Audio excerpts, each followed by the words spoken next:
Push the white knob to enter the settings. Use the knob to set the number of pieces and confirm. Set the wanted length of cables and confirm.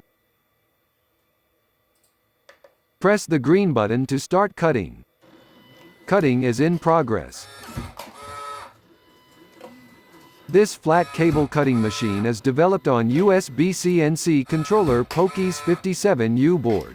We have used a free PoBlocks application to program the entire cutter's logic. Please check our blog and webpage for more infos.